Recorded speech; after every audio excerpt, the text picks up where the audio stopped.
Would you hand this to Fred? It's my pleasure to introduce our second speaker this evening, Captain Joe LaPlante, Usman Class of 2010.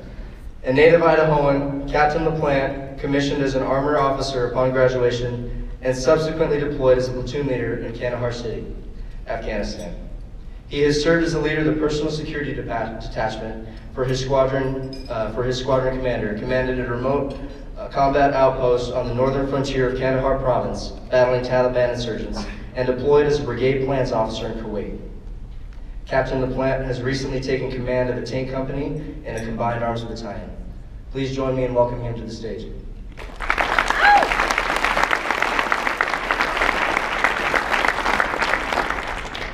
Good evening. So I just want to make one shout out here, and that is to the godfather of West Point cadets for the last few years, and that's Lieutenant Colonel Albert Gomez, who somehow got me into the academy. Thank you, sir.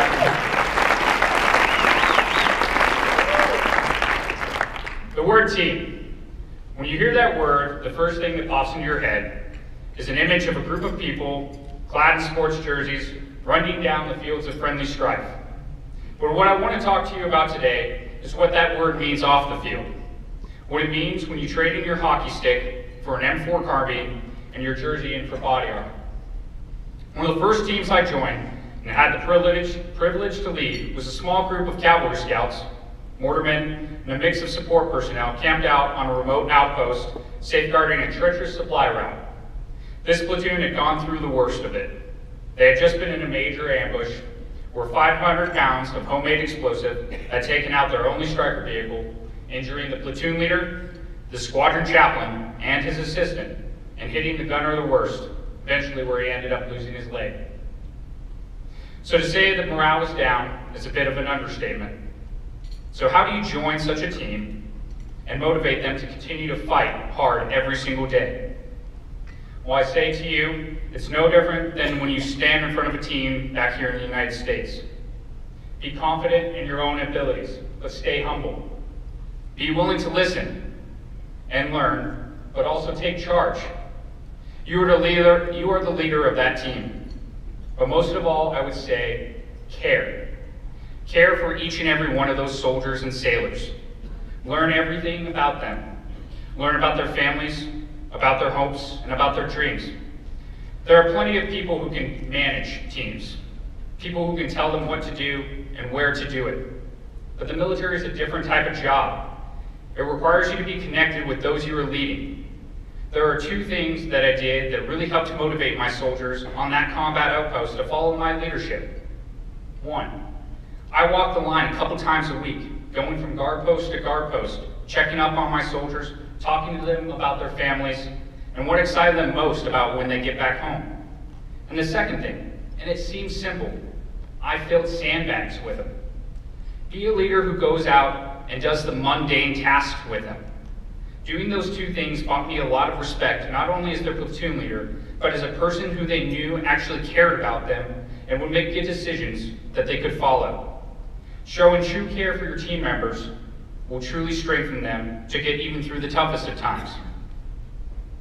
Now, when you join a team, you create a bond. And with each hardship, that bond becomes stronger and stronger.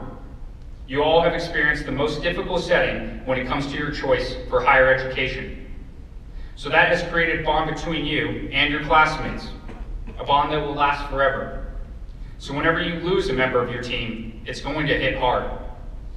While I was deployed, it seemed like a West Point graduate was paying the ultimate price every other week.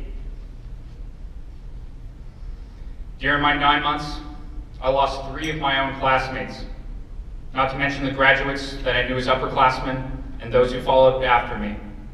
So when I lost a member of my first West Point team, a roommate and a member of my peace squad, it hit me hard. My squadron commander, then Lieutenant Colonel Patrick Michaelis, saw me that day before we went out on convoy and knew something was up. He asked me what it was, and I told him I had lost a good friend and classmate. Then he gave me the best piece of advice I can ever give you, because you will lose people.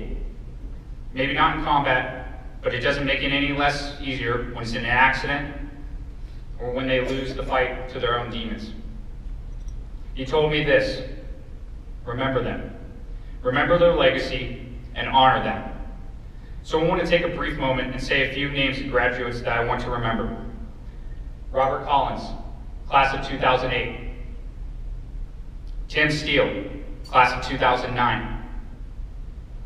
Todd Lamka, class of 2010. Chris Rogan, class of 2010. Please join me in a brief moment to remember these fallen.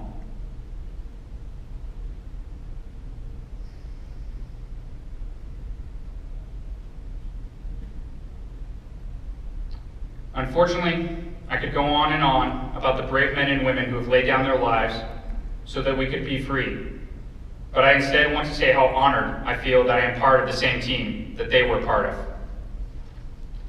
Now I want to shift gears and take a moment to talk about another team, the one team that is often overlooked, and that is our family. Our family started making sacrifices for us the moment that we decided we wanted to serve our country. For me, even before I donned my cadet gray, I had my mother pushing me to get the scores I needed to get into the school I had dreamed so much of. So when I didn't get a high enough ACT score, the first, or the second, or the third, she said, one more time, and that was it. The toll on our families from this life just increases as you go. Not just the moments of the danger that we face and cause countless nights of sleeplessness to our families, or that we drag them from one side of the country to another every 2 to 3 years. No, even when we are back here safe in the United States, they know our work days are going to be long, often from 05 in the morning when we lace up our sneakers and go to PT, until 1900 when we drop our bags at the front door, exhausted and just in time to scarf down some dinner before crawling into bed and doing it all over again the next day. Yet our families hold it down. They stand strong in this great endeavor that we have chosen to undertake. However, there is one member of the team that stands apart and usually takes the burden, and that is our spouses. Their sacrifice is the greatest. So will please all the spouses of the military please stand up.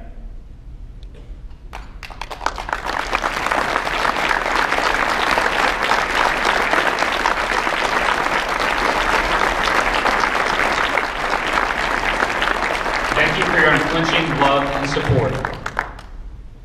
So let me wrap this up so we can get on with the celebration of being together and some dancing. You joined the military at a transition point. For the last 15 years, our country has faced a brutal enemy in Iraq and Afghanistan, and those threats have not seemed to lessen.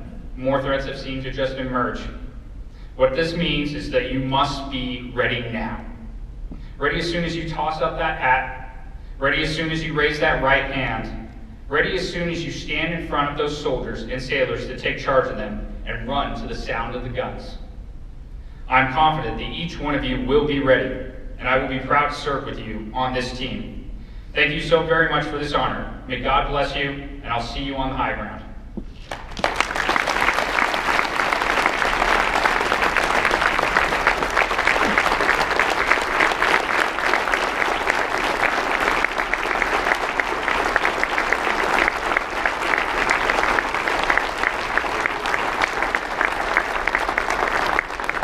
Captain LaPlante, please accept our sincere appreciation and gratitude for your service to our country, and for your outstanding leadership of the men and women with whom you have served. On behalf of all assembled, we thank you for being here with us this evening. Please accept this small token of our appreciation.